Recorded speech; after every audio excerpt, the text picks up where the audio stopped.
Hi guys, क्या हाल है? कैसी चल रही है आप लोगों की प्रिपरेशन? आई होप सब कुछ सही चल रहा हो।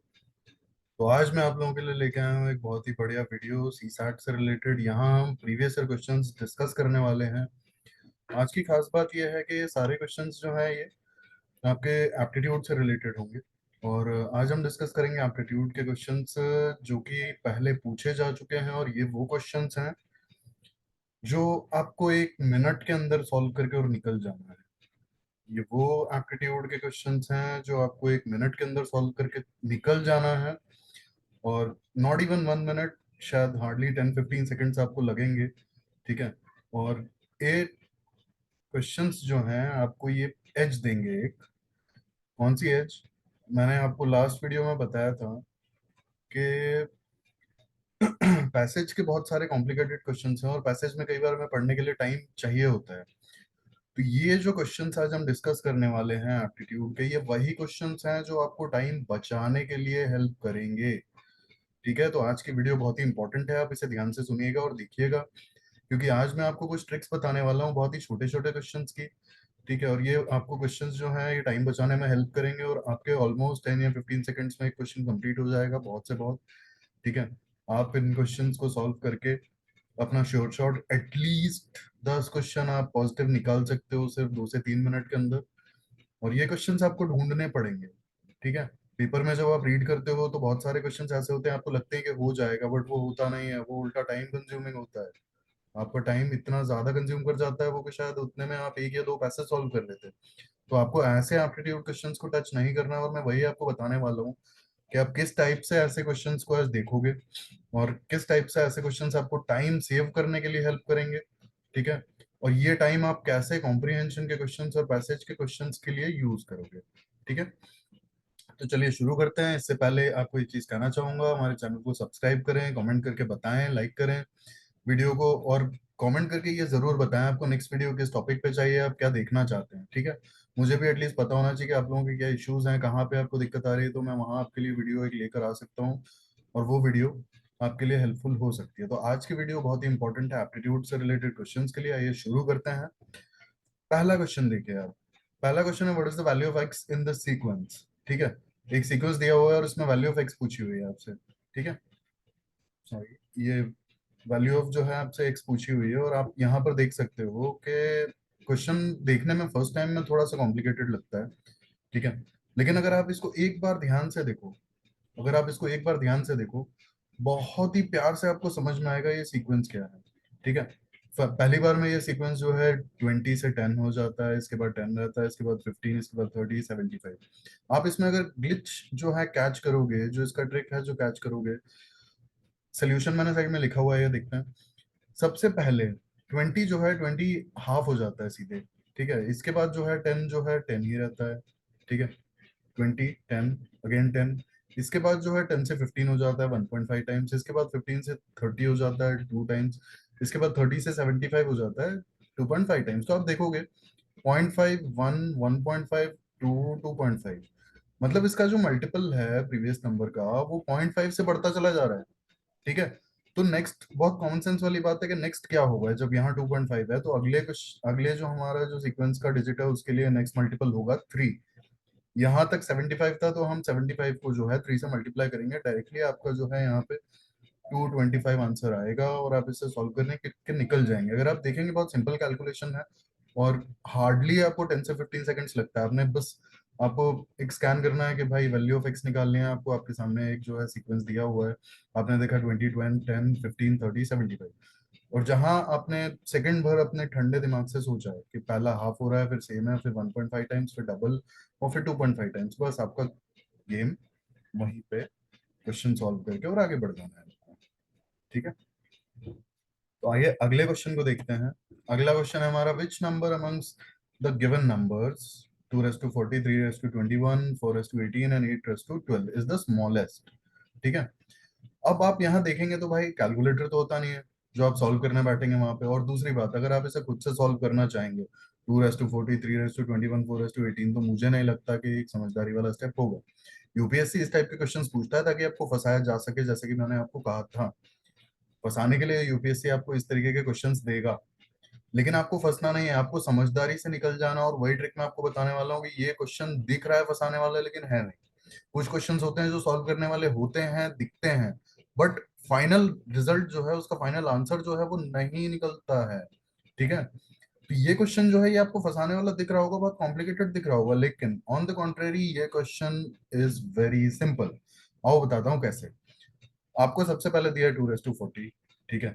इसके बाद आप 4 रेस टू 18 को देखो, और 8 रेस टू 12 को देखो। ठीक है। अब 4 रेस टू 18 अगर आप देखोगे तो इसको 2 इंटू 2 रेस टू 18 लिख सकते हो ना। 4 इज 2 की पावर 2। ठीक है। तो ये आप लिख सकते हो। तो इसका रिजल्ट क्या आएगा? 2 रेस टू 36। ठीक है। नेक्स्ट वाला टर्म को देखो आप, 8 रेस टू 12। आप 8 को अगर आप देखोगे तो आप 2 रेस टू 3 जो है वो आपका 8 होता है। ठीक है। तो आप यहाँ कैसे लिख सकते हो? 2 रेस टू 3, और जो दिया हुआ था ऑलरेडी 12 दिया हुआ था आपको। ठीक है। तो आपने यहाँ 12 लिख दिया, तो ये कितना होता है आपका? 2 रेस टू 36। पावर जो है मल्टीप्लाई हो जाएंगे यहाँ पे सीधे सीधे। ठीक है। क्योंकि ये कुछ ऐसा बनेगा, 2 रेस टू 3 और 12 जो है बाहर होगा, तो मल्टीप्लाई हो जाएगा। कंफ्यूज नहीं होना कि आप ऐड करने के लिए बैठ जाओ, ऐड नहीं होगा, सीधे सीधे मल्टीप्लाई होगा। तो अब आप यहाँ पे देखो, दो नंबर जो हैं 4 रेस टू 18 और 8 रेस टू 12, ये फाइनल रिजल्ट इनका क्या आ रहा है? 2 रेस टू 36। ठीक है। इसका मतलब क्या है कि दो नंबर सेम है, मतलब ये तो इक्वल हो गए ना। ये दोनों नंबर आपका ये वाला और एक ये वाला, ये तो इक्वल हो गए, तो अब इसमें स्मॉलेस्ट कहाँ से आ जाएगा? लेकिन अगर आप 2 रेस टू 40 से कंपेयर करो तो ये तो ऑब्वियसली बड़ा है ना। यहाँ अगर आप देखोगे बेस कितना है? 2, और पावर कितनी है? 36। तो ऑब्वियसली यहाँ पे 40 है, यहाँ पे 36 है, तो 36 छोटा है। ठीक है। लेकिन यहाँ पे दो नंबर छोटे कैसे हो सकते हैं? ऑप्शन में तो आपको एक ही कोई देखना है ना कि कौन सा नंबर छोटा है। ऑप्शन में तो एक ही दिया हुआ है, दो तो दिया नहीं हुआ है। तो इसका मतलब है कि यहाँ पे जो है ट्रिक सिर्फ इतनी है कि 2 रेस टू 40 बड़ा है, 2 रेस टू 36 छोटा है, लेकिन दो नंबर ऑप्शन में नहीं दिए हुए हैं। ठीक है। तो 4 रेस टू 18 और 8 रेस टू 12 दोनों आपके ऑप्शन में जो है इक्वल हो जाते हैं। ठीक है। और दो ऑप्शन में आपको दिया नहीं हुआ है, इसका मतलब ये दोनों भी स्मॉलेस्ट नहीं है, और 2 रेस टू 40 तो आपका हट ही जाता है। और 4 रेस टू 18 भी स्मॉलेस्ट नहीं हो सकता, क्योंकि दो ऑप्शन तो आपको दिए नहीं हुए हैं। तो जब 4 रेस टू 18 भी हट गया और 8 रेस टू 12 भी हट गया, तो आपका क्या बचा आंसर? 3 raise to 21। ये हो गया आपका स्मॉलेस्ट नंबर। ठीक है। अब आपने देखा इसमें आपको सॉल्व करने की जरूरत नहीं पड़ी। आप अगर देखोगे, आपने क्या किया, आपने बस इनको 4 रेस टू 18 को और 8 रेस टू 12 को कन्वर्ट कर लिया। किसमें? बेस 2 में। ठीक है। और आपने जैसे ही कन्वर्ट किया, आपको समझ में आ गया कि भाई 2 रेस टू 40 तो इनसे बड़ा है, लेकिन 4 रेस टू 18 और 8 रेस टू 12 ये तो क्या है, कि इक्वल हो जा रहे हैं। और ऑब्वियस सी बात है कि ऑप्शन सिर्फ सिंगल नंबर का दिया हुआ है। तो सिंगल नंबर का जब दिया हुआ है, तो इसका मतलब क्या होता है कि भाई जब दो ऑप्शन है ही नहीं, और जब ये दो ऑप्शन इक्वल हैं सीरीज में, दो जो सीक्वेंस हैं, जो दो नंबर्स हैं ये इक्वल हैं, तो इसका मतलब क्या बचता है कि आपके पास एक ही ऑप्शन होगा जो सबसे छोटा पॉसिबली हो सकता है। ठीक है। अब यहाँ मैं पॉसिबली इसलिए बोल रहा हूँ क्योंकि वहां आप कैलकुलेट करने नहीं बैठोगे, लेकिन हाँ, क्योंकि दो ऑप्शंस नहीं है, तो इसका मतलब है कि आपको यहाँ पे इस पे लगाना पड़ेगा। और हाँ, अगर किसी को लग रहा हो कि ये कोई मतलब ट्रिक है, तो सीधी बात है, क्वेश्चन सॉल्व करने की ट्रिक है, आपके पास वहाँ सॉल्व करने का टाइम नहीं होगा। ठीक है। अब अगर आप इसको कैलकुलेटर से सॉल्व करके देखोगे, तो 3 रेस टू 21 जो है, ऑलमोस्ट 7 टाइम्स जब इसको आप करते हो, तब जाके आपको जो है 2 रेस टू 36 मिलता है। ठीक है। ऑलमोस्ट 7 टाइम्स है 2 रेस टू 36 का। ठीक है। समझ रहे हो आप? ये जो है 3 रेस टू 21 में जब आप ऑलमोस्ट कैलकुलेटर सॉल्व करके ही बता रहा हूँ, इसको आप जब 7 से मल्टीप्लाई कर दोगे, तब जाके कहीं ये इसके इक्वल पहुंचता है। ठीक है। तो ये छोटा है, लेकिन मैंने क्या बताया कि सिंगल ऑप्शंस हैं, सिंगल ऑप्शंस हैं और दो ऑप्शंस इक्वल दिए हुए हैं, और एक ऑप्शन ऑलरेडी हमें पता है जी, ये हमने एलिमिनेट कर दिया, ये सबसे बड़ा था। तो भाई ये स्मॉलेस्ट ऑब्वियसली नहीं होंगे ना। नहीं होंगे तो हमारा ऑप्शन जो बचता है 3 रेस टू 21, हमें उसको टिक करके आगे निकल जाना है। तो आप देखो कि आपको ये बेस में कन्वर्ट करने में कितना टाइम लगा, हार्डली 10 सेकेंड्स। और आपको भी पता है कि दो ऑप्शन नहीं है, तो मतलब दो इक्वल ऑप्शन नहीं हो सकते, ये सबसे छोटे नहीं हो सकते, क्योंकि दो इक्वल ऑप्शन आते हैं यहाँ पे। ठीक है। तो एक ही ऑप्शन बचता है, आप लगा के निकल जाते हैं इसको। रेयरली, मतलब रेयरली एज इन हार्डली आपको 15 से 20 सेकंड से इस क्वेश्चन को सॉल्व करने में लगता। ठीक है। आप अगर पूरा सॉल्व करने बैठते हैं इसको, कि भाई हाँ 2 रेस टू 40 को आप निकाल रहे हो 2 इंटू 2 इंटू 2 करके, तो भाई फिर तो देखो गलत हो जाएगा, क्योंकि इतना टाइम आपको प्रोवाइड ही नहीं करता है यूपीएससी। यूपीएससी का सीधा हिसाब है कि वो आपको उलझाने की कोशिश करता है, और जो क्वेश्चंस उसके उलझाने वाले लगते हैं वो होते नहीं है कई बार। जैसे ये वाला क्वेश्चन है एग्जाम्पल के लिए, ठीक है। और कई बार होता है कि क्वेश्चंस बहुत सिंपल लगते हैं लेकिन वो होते नहीं है, वो हम नेक्स्ट वीडियो में डिस्कस करेंगे उस टाइप के क्वेश्चंस के, किस टाइप के क्वेश्चंस पे आपको ज्यादा टाइम स्पेंड नहीं करना है और सॉल्व करके निकल जाना है तुरंत के तुरंत, अगर नहीं हो रहा है तो आगे बढ़ना है। रीजन भी आपको भी पता है कि 35 से 40 क्वेश्चंस आते हैं एप्टीट्यूड के, ठीक है। 35 से 40 क्वेश्चंस जब एप्टीट्यूड के आते हैं तो आपको लगता है कि आपके पास इतना टाइम होगा कि आप बहुत टिपिकल या बहुत टफ क्वेश्चंस को सॉल्व करोगे वहां बैठ के? नहीं पॉसिबल है, ठीक है। और इसके अलावा आप पैसेज को, अगर आप ये समझ रहे हो, अगर आपने हिंदू नहीं पढ़ रहे हो आप रेगुलरली, तो आप भूल जाओगे आप पैसेज को अप्रोच कर पाओगे, क्योंकि पैसेज कई बार बहुत लेंदी और बहुत कॉम्प्लिकेटेड लैंग्वेज में आते हैं, समझ रहे हो। तो आप ये चीज समझो कि सीसैट का पेपर is not about your knowledge और anything, it's about your practice and your literally your aptitude. कई बार होता है ना कि हम देखते हैं कि जो चीजें टफ हैं वो होती नहीं है। आप देखोगे जैसे पैसेज में कई बार बहुत कॉम्प्लिकेटेड सा पैसेज होता है लेकिन उसमें क्वेश्चंस बहुत इजी दिए होते हैं, और कई बार पैसेज बहुत छोटा और बहुत सिंपल दिखता है लेकिन उसका मतलब जो क्वेश्चन होता है, क्वेश्चन इतना ज्यादा कॉम्प्लिकेटेड होता है ना कि शायद आपको लगता है कि यार फालतू में इसमें टाइम गवा दिया, और आपके पास सिर्फ 2 घंटे होते हैं, देखो, ठीक है। आपके पास सिर्फ और सिर्फ 2 घंटे हैं, उस 2 घंटे में आपको पेपर सॉल्व करना है। 100 क्वेश्चंस आपको पूरे सॉल्व करने हैं, सॉरी सॉरी सॉरी 80 क्वेश्चंस आपको पूरे सॉल्व करने हैं। 80 क्वेश्चंस के लिए आपको 120 मिनट्स प्रोवाइडेड होता है, लेकिन ये सिर्फ कहने की बात है। अटेंडेंस और ओएमआर भरने का अगर टाइम आप हटा दो तो आपको हार्डली 100 मिनट्स मिलता है। 100 मिनट्स में आपको 80 क्वेश्चन सॉल्व करने हैं, जिसमें पैसेज का तो 1 मिनट में आप सोच भी नहीं सकते कई बार पढ़ने के लिए। तो वहां पे इस टाइप के क्वेश्चंस जो हैं आपको बचा ले जाते हैं, जो हार्डली 15-20 सेकंड्स में सॉल्व हो जाएंगे, ठीक है। आइए नेक्स्ट क्वेश्चन पे बढ़ते हैं। if the order of the letters in the English alphabet is reversed, ठीक है, and each letter represents letter whose position it occupies, then which one of the following represents Lucknow? मतलब क्या है questions का? आप देखोगे एबीसीडी लिखा हुआ है और एबीसीडी को हम जस्ट रिवर्स कर दें, रिवर्स एज इन जो ब्लू कलर से लिखा है, आप देखोगे कि भाई हमने सिर्फ रिवर्स कर दिया, पोजीशन सेम रहेगी बस रिवर्स हो जाएगा। एक ही जगह पे जेड आ जाएगा, बी की जगह पे वाई आ जाएगा, समझ रहे हो, तो हमने रिवर्स कर दिया। पहले 1 2 3 एबीसीडी से शुरू हो रहा था, 1 2 3 हो जाएगा ZYXW सीक्वेंस जो बनेगा। तो उस केस में लखनऊ जो होगा वो क्या बनेगा, ये पूछना चाह रहा है। तो अब यार इसमें बहुत सिंपल सी अप्रोच जो होगी वो ये होगी। आप अगर देखोगे तो फर्स्ट लेटर सबका कॉमन है, ओ ओ ओ ओ, ठीक है। तो आपको फर्स्ट लेटर देखना ही नहीं है, आप छोड़ दो सीधे ही। अब आप सेकंड लेटर पे आओ, सेकंड लेटर है यू।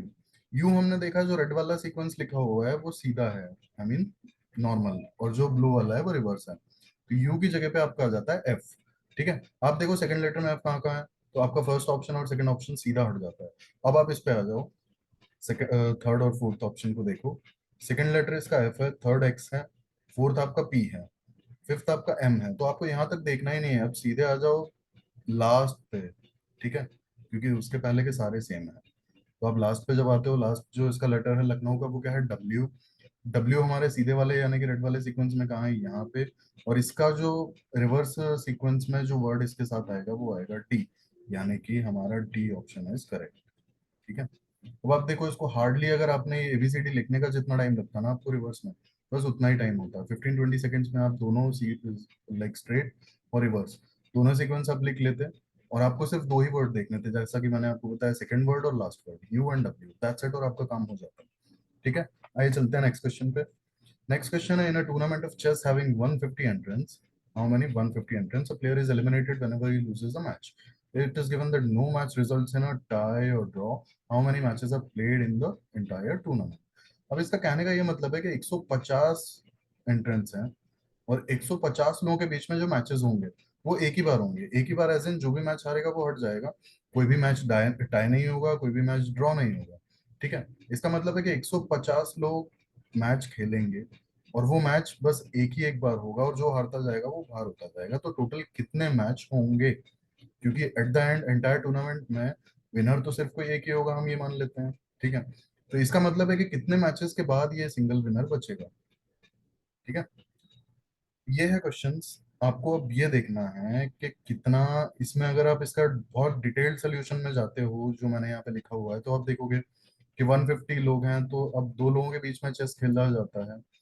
तो पहली बार में 75 लोग बचेंगे, यानी कि 75 मैचेस खेले जाएंगे, ठीक है। 150 में से अगर हर बंदा एक एक मैच खेलेगा तो कितना होगा, 75। और जो जैसा कि बताया है कि प्लेयर जो है एलिमिनेट हो जाता है अगर वो लूज कर जाता है तो। ठीक है, तो यहाँ से 75 लोग बाहर हो जाएंगे और 75 लोग बचेंगे। और मैचेस भी कितने होंगे? 75।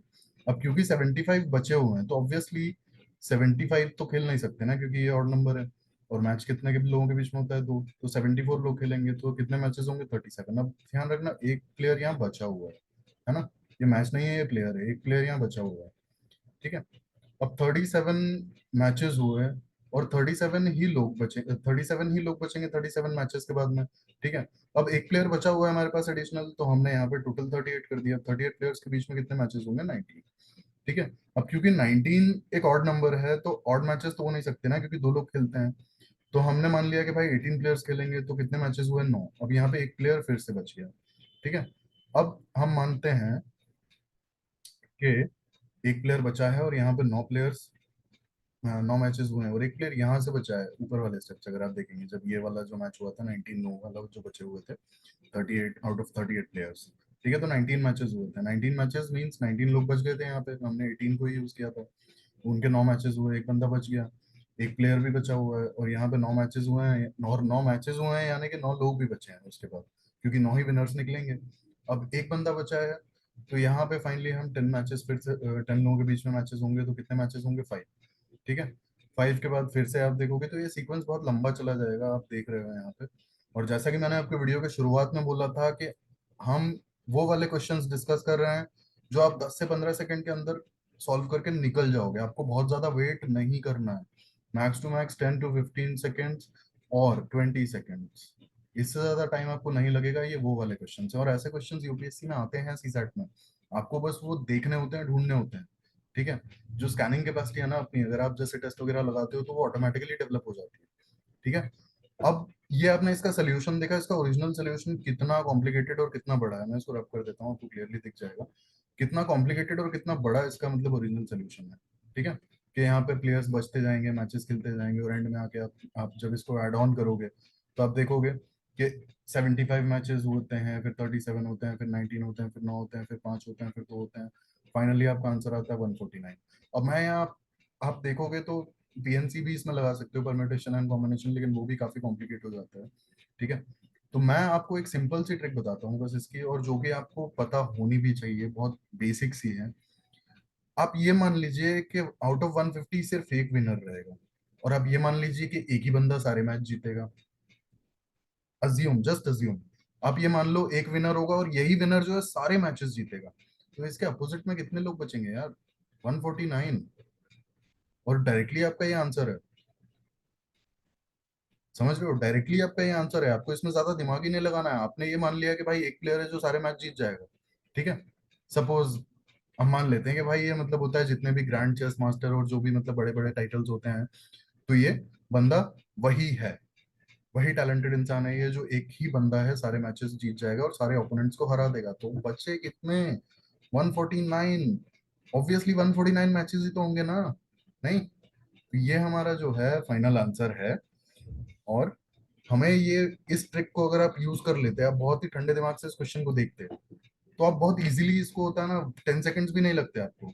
आपने देखा, आप खुद सोच के देखो, आपने देखा कि भाई एक बंदा है जो सारे मैचेस जीत जाएगा, बचे अपोनेंट्स 149, तो 149 मैचेस ही होंगे। ऑब्वियस सी बात है कि सारे 149 अपोनेंट्स को हराने के लिए 149 मैचेस खेलने पड़ेंगे ना इस बंदे को जीतने के लिए।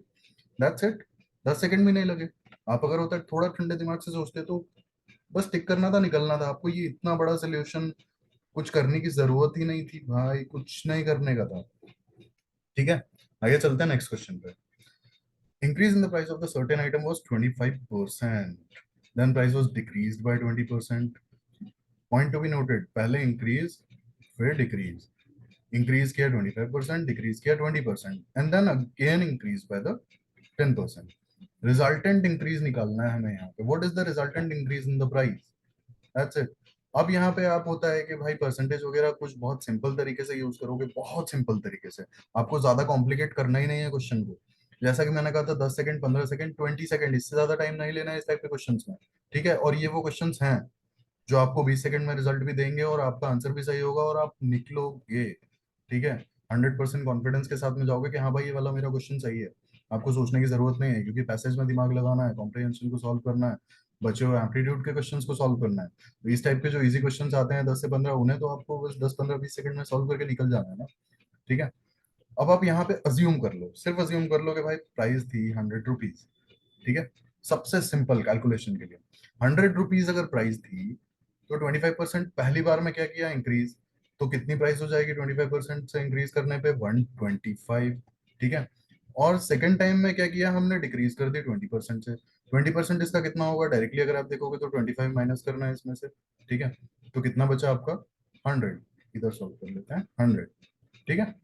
और लास्ट में जो है, लास्ट में 10% बढ़ा दिया, 10% बढ़ा दिया तो ये कितना हो गया, 110। अब आपकी जो ओरिजिनल प्राइस थी वो ये थी 100, और आपने बढ़ा के फाइनली 110।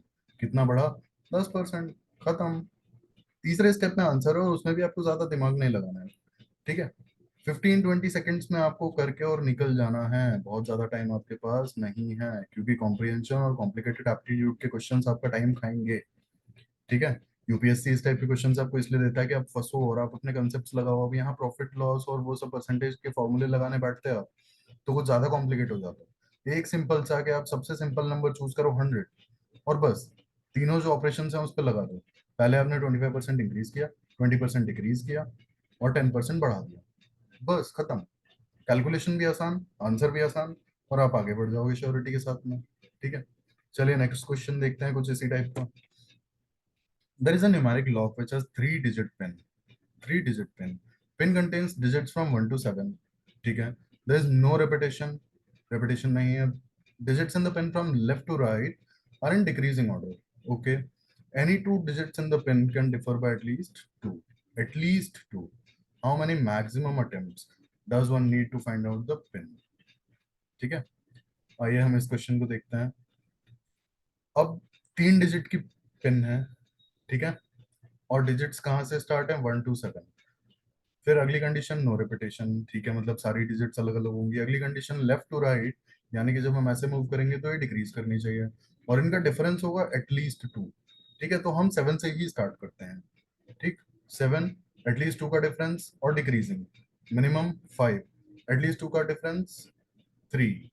अब यहाँ 7 को फिक्स कर देते हैं, यहाँ हो जाएगा 5। 5 का 2 का डिफरेंस अगर आप निकालोगे तो 2 भी आता है। फिर आप देख लो 7, 5, यहाँ पे 1 भी आ सकता है। ठीक। ये हो गया। अब आते हैं 7 को हमने यहाँ फिक्स रखा है। इसके बाद हम दूसरा डिजिट फिर चेंज करेंगे। 7 के बाद एटलीस्ट है 2, तो 5 तो आना ही है। 5 के अलावा क्या आ सकता है, 4 भी आ सकता है। अब यहाँ से 2 का डिफरेंस अगर हम लेंगे तो 2। ठीक है, और क्योंकि एटलीस्ट 2 है तो 7, 4 और 1 भी आ जाएगा। ठीक। अब आते हैं 7 के बाद 6 पे। ठीक है। वैसे तो सॉरी, 7 के बाद हम एक और चीज मिस नहीं कर सकते। 7 के बाद 3, क्योंकि एटलीस्ट 2 है तो उससे ज्यादा हो सकता है, और उसके बाद 1। ठीक है, क्योंकि यहाँ 3 और 1 का 2 का डिफरेंस है। अब आते हैं 6 पे। यहाँ हमने 6 को फिक्स कर दिया। 6 से मिनिमम 2 अगर हम हटाते हैं तो बचता है 4, और 4 से हम मिनिमम 2 हटाते हैं तो बचता है 2। फिर अगला 6, 4, 1। ठीक है। अब यहाँ जाते हैं 5 पे। 5, 3 और 1। ठीक। अब हमारे अगर आप कोई केस मिस तो नहीं होना। 7, 7, 7, 7, 7, 5, 7, 4, 7, 3। ठीक है। और 6, 6, 6। 6 के 3 केसेस हैं, काउंट कर लीजिए। 1, 2, 3, 4, 5, 6, 7, 8, 9। एक केस मिस हो गया, 6, 3, 1। सॉरी, ये वाला केस मिस कर गया था। मिनिमम 2 था ना, तो 3 के बाद 1 भी तो आ सकता है। 10। इसके अलावा कोई कॉम्बिनेशन नहीं होगा। अब आप देखो, ये सारे कॉम्बिनेशंस आपको बनाने के लिए हार्डली 20 सेकंड, 25 सेकंड्स लगता है। ठीक है। और आप यहाँ से सॉल्व करके निकल जाते हैं। आपको बहुत ज्यादा इसमें कुछ करना ही नहीं था, क्वेश्चन समझने की देर थी और आपको ये कॉम्बिनेशंस बनाने थे बस। ठीक। आइए नेक्स्ट क्वेश्चन पे चलते हैं। ये वाला क्वेश्चन मेरे आज का फेवरेट है। ठीक है। आप पूछेंगे क्यों। अब आप सीधी बात है, यहाँ देखिए 24 man and 12 women can do a piece of work in 30 days। In how many days can 12 man and 24 women do the same piece of work. अब आप यहाँ पर अगर थोड़ा सा भी वर्क एंड टाइम को जानते हैं तो आपको लगाने की जरूरत नहीं थी, फर्स्ट ऑफ ऑल। ठीक है।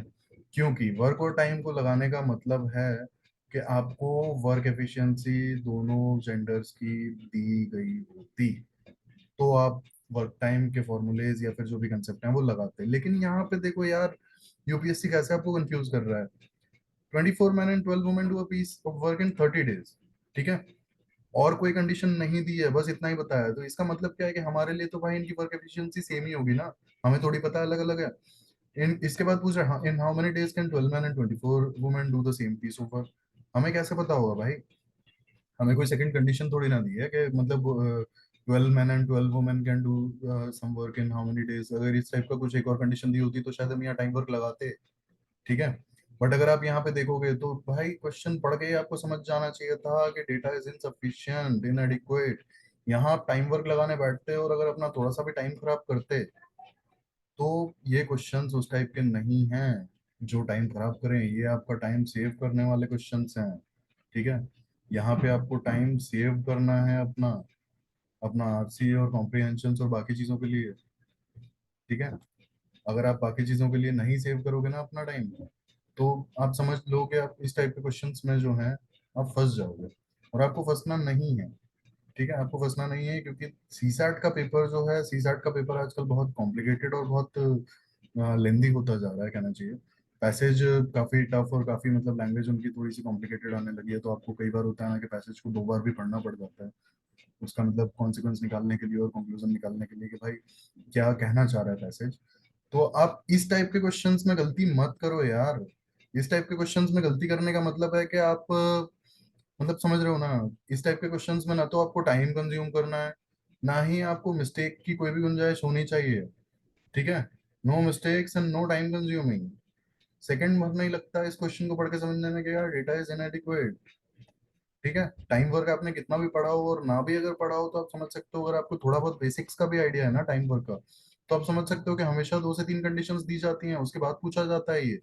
आप कैसे निकालोगे कि कितने आदमी, एक आदमी मतलब जो है एक दिन में कितना काम करता है, या फिर how much work one woman can do in one day. Per day की एफिशिएंसी या पर डे का वर्क सबका पता होना चाहिए ना, और उसके लिए आपको 2 या 3 कंडीशंस दी जाएंगी। जैसे फॉर एग्जाम्पल अगर आप इसको ऐसे ले लो, एक्स और वाई का केस, ठीक है। तो आपको ये दे दिया 24x plus 12y is equal to 30, और आपसे पूछ रहे हैं कि भाई 12y 12x प्लस 24y ये कितना होगा। पॉसिबल है, आप बता पाओगे। आपने अगर थोड़ा भी अलजेब्रा का यहाँ पे बेसिक्स यूज कर लिया तो यार, जो वेरिएबल हैं 2 हैं तो 2 इक्वेशन जरूरी हैं, और यहाँ 2 इक्वेशन तो दी नहीं है ना यार।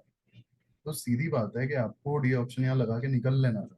इसलिए मैंने बोला था कि ये वाला क्वेश्चन मेरा फेवरेट है, क्योंकि ये ऐसे क्वेश्चन आपको 5 सेकंड के अंदर आंसर देकर के और निकल जाते हैं, ठीक है। तो आप ऐसे क्वेश्चंस में टाइम वेस्ट मत करो। ऐसे अगर आपको 10 से 15 क्वेश्चंस भी मिल गए ना, 10 से 15, बस 10 से 15, 10 से 15 क्वेश्चंस में ही आप मान के चलो कि आप हार्डली 5 मिनट में ये क्वेश्चंस, 15 क्वेश्चंस, 15 नहीं, अगर हम 12 भी मान लें, 10 से 12 क्वेश्चंस भी अगर हम ऐसे पकड़ लेते हैं, 10 से 12 क्वेश्चंस आप हार्डली 5 मिनट में करके और उनके बबल्स भी फिल कर दोगे। आप उनके बबल्स भी फिल कर दोगे, समझ रहे हो। और बबल्स फिल करने का मतलब है कि आपके अगर 10 क्वेश्चन हो जाते हैं 5 मिनट के अंदर, बहुत बड़ा बूस्ट मिल जाता है। आप समझो, मैंने आपको बताई थी कैलकुलेशन कि आपके पास हार्डली 100 मिनट्स होते हैं 80 क्वेश्चंस को सॉल्व करने के लिए, ठीक है। हार्डली 100 मिनट्स, आप समझ रहे हो। और पैसेज वो जितने बड़े बड़े पैसेज होते हैं, कई बार आपको होता है 2 से 3 मिनट लग जाते हैं पैसेज पढ़ने में। आप ये मत सोचो कि आपको 1 मिनट एक क्वेश्चन के लिए मिल रहा है, नहीं मिल रहा है, दैट्स अ myth। आपको ऐसे क्वेश्चन से टाइम बचाना पड़ेगा जहां आप 5 सेकंड, 10 सेकंड, 20 सेकंड में क्वेश्चन करके निकलो, ठीक है। तो चलिए आज खत्म करते हैं। नेक्स्ट वीडियो में मैं बताऊंगा आप लोगों को कि किस टाइप के क्वेश्चंस जो हैं ये कॉम्प्लिकेटेड होते हैं और जो दिखने में बहुत सिंपल लगते हैं, लेकिन ये हमारा सिर्फ और सिर्फ टाइम वेस्ट कराते हैं। हमारा टाइम इतना ज्यादा यूज हो जाता है कि हमें बाद में पता पड़ता है कि हमारे क्वेश्चंस तो कंप्लीट हो ही नहीं पा रहे। तो नेक्स्ट वीडियो में हम बात करेंगे कि किस टाइप के क्वेश्चंस आपको डायरेक्टली अवॉइड करने हैं, और पढ़ के उनकी कॉम्प्लिकेशंस को समझना है कि उसमें बहुत ज्यादा कैलकुलेशंस हैं, और मतलब होता है कि अगर एक छोटी सी भी कैलकुलेशन की कोई गलती हुई तो वो हमारा फाइनल आंसर गलत करवा देगा। ये मैं नेक्स्ट वीडियो में बताऊंगा। जुड़े रहिए मेरे साथ, सी सैट के लिए और भी वीडियोस आने वाली हैं। I hope I can help in your preparation. Don't worry, next video में मिलते हैं। तब तक गुड बाय, और चैनल को सब्सक्राइब करना मत भूलिएगा, and please like the video. Thank you guys, thanks a lot for watching, and